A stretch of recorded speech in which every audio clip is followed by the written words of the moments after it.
जिन मंदिरों में आप अपनी मेहनत की कमाई लुटा रहे थे, आज कोरोना जैसी महामारी के वक्त तो मंदिरों ने अपने दरवाजे बंद कर लिए हैं। मंदिरों में बैठे ब्राह्मण मंदिरों के खजाने पर कुंडली मारकर बैठे हैं। देश में इतनी बड़ी आपदा आई है, करोड़ों लोग घरों में कैद है। देश में मेडिकल उपकरण की भारी कमी है। देश आर्थिक तंगी से गुजर रहा है, लेकिन देश के मंदिरों ने एक पैसा भी दान नहीं किया। इन मंदिरों में बैठे ब्राह्मणवादी अरबों खरबों के चढ़ावे पर आसन लगाए बैठे हैं। ट्विटर पर हैशटैग मंदिर में दान देना बंद करो ट्रेंड चल रहा है। लोग कह रहे हैं कि जब मुसीबत के वक्त ही ना ही भगवान काम आ रहे हैं, ना ही उनके मंदिरों का चढ़ावा, तो फिर वो जा कहां रहा है। आइए आपको बताते हैं भारत के मंदिरों के पास कितना पैसा है। देश के अमीरों की बात आती है तो अक्सर अंबानी, टाटा और बिड़ला का नाम आता है। हालांकि आपको ये जानकर हैरानी होगी कि देश में कुछ मंदिर ऐसे भी हैं जिनके पास इन अरबपतियों से भी ज्यादा संपत्ति है। केरल का पद्मनाभ स्वामी मंदिर भारत के सबसे अमीर मंदिरों की सूची में आता है। यहाँ हर साल करीब 500 करोड़ रुपए का चढ़ावा आता है।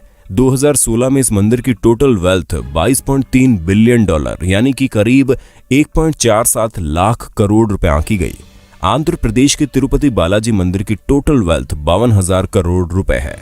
मंदिर हर साल करीब 600 करोड़ रुपए की कमाई करता है। शिरडी साईं बाबा का टेम्पल देश के सबसे फेमस मंदिरों में से एक है। साल 2018-19 में लोगों ने यहाँ 679 करोड़ रुपए दान कर दिए। शिरडी मंदिर की कुल संपत्ति 2200 करोड़ से ज्यादा है। जम्मू के वैष्णो देवी मंदिर में सालाना 500 करोड़ से ज्यादा डोनेशन आता है। मंदिर के पास 1200 किलो से ज्यादा तो सोना ही है। वहीं मुंबई के सिद्धिविनायक मंदिर की सालाना कमाई 125 करोड़ से ज्यादा है। भारत में कुल 6,38,000 गांव है, 5,000 कस्बे और 400 बड़े शहर हैं। अमूमन हर गांव में मंदिर होता है। शहरों में तो देवी देवताओं के अलग अलग मंदिर होते हैं। इस हिसाब से भारत में 6 लाख से ज्यादा मंदिर है। सोचिए इस देश की कितनी बड़ी संपत्ति पर सिर्फ और सिर्फ ब्राह्मणों का कब्जा है। पुरी के जगन्नाथ मंदिर, वाराणसी के काशी विश्वनाथ मंदिर, गुजरात के सोमनाथ मंदिर और मदुरई के मीनाक्षी मंदिर जैसे धार्मिक स्थलों पर खजाने भरे पड़े हैं, लेकिन मंदिरों में बैठे पंडित देश की भलाई के लिए एक पैसा तक दान नहीं करते। भगवान के नाम पर आपकी जेब खाली की जाती है और फिर ये लोग उसे हजम कर जाते हैं। जरा सोचिए, अगर ये मंदिर अपनी संपत्ति दान कर दे तो एक दिन में भारत की गरीबी दूर हो जाए, लेकिन ये ऐसा नहीं करते। धर्म के नाम पर लोगों को मूर्ख बनाकर ब्राह्मणवादी मौज काट रहे हैं। इसलिए अगली बार जब आप अपने बटुए से कोई नोट निकालें तो सोचिएगा जरूर कि आपके खून पसीने की कमाई पर कौन ऐश कर रहा है।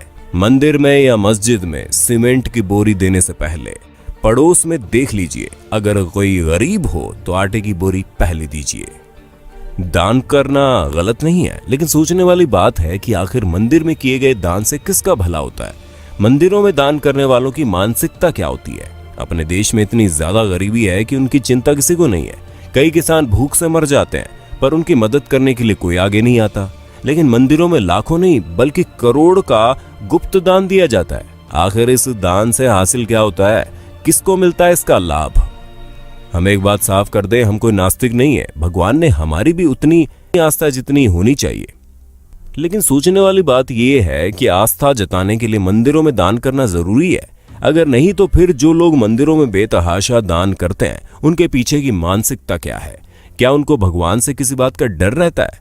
क्या ऐसे लोगों को जो कि काले धंधे करते हैं, उनके मन में बात रहती है कि वो भगवान के मंदिर में कुछ दान करके अपने पाप से बच जाएंगे? हमें तो लगता है ऐसी ही किसी मानसिकता के वशीभूत होकर ये लोग लाखों रुपए दान करते हैं। लेकिन इनके दान से किसका भला होता है? हमारे देश के बड़े बड़े मंदिरों की हालत क्या है, किसी से छुपी नहीं है। लाखों दान करने वालों के साथ वीआईपी और वीवीआईपी के लिए तो इन मंदिरों के द्वार मिनटों में खुल जाते हैं। इनको भगवान के दर्शन भी इनके मन मुताबिक समय पर हो जाते हैं। लेकिन आम आदमी को घंटों लाइन में लगे रहने के बाद भी कई बार भगवान के दर्शन नहीं होते। कभी कभी लगता है कि भगवान भी अमीरों के हो गए हैं, खासकर बड़े मंदिरों में विराजने वाले भगवान। शिरडी के साईं बाबा के दरबार के बारे में कहा जाता है कि वहां पर सभी को समान रूप से देखा जाता है। लेकिन हमारे एक मित्र ने बताया कि जब वो शिरडी गए थे तो वीआईपी पास से गए थे और उनको दर्शन करने में कम समय लगा। यानी वहां भी बड़े छोटे का भेद है। संभवतः अपने देश में ऐसा कोई मंदिर है ही नहीं जहां पर छोटे बड़े का भेद ना हो। किसी वीआईपी या फिर अमीर को हमेशा लाइन में लगने से परहेज रहता है। वे भला किसी गरीब के साथ लाइन में खड़े कैसे हो सकते हैं? लाखों का दान करने वालों को क्या अपने देश की गरीबी नजर नहीं आती? क्या ऐसा दान करने वाले लोग इन खैराती अस्पतालों, अनाथ आश्रमों में दान करने के बारे में नहीं सोचते। जिन आश्रमों में ऐसे बच्चों को रखा जाता है, जिन बच्चों में संभवतः ऐसे बच्चे भी शामिल हैं जो किसी अमीर की अय्याशी की निशानी के तौर पर किसी बिन ब्याही माँ की कोख से पैदा होते हैं, क्या लाखों दान करने वालों को अपने देश के किसानों की भूख से वो मौतें नजर नहीं आती? हम तो इतना जानते हैं कि किसी भूखे को खाना खिलाने से लाखों रुपए के दान से ज्यादा का पुण्य मिलता है। किसी असहाय और गरीब की मदद करने से उनके दिल से जो दुआ निकलती है वो दुआ बहुत काम की होती है।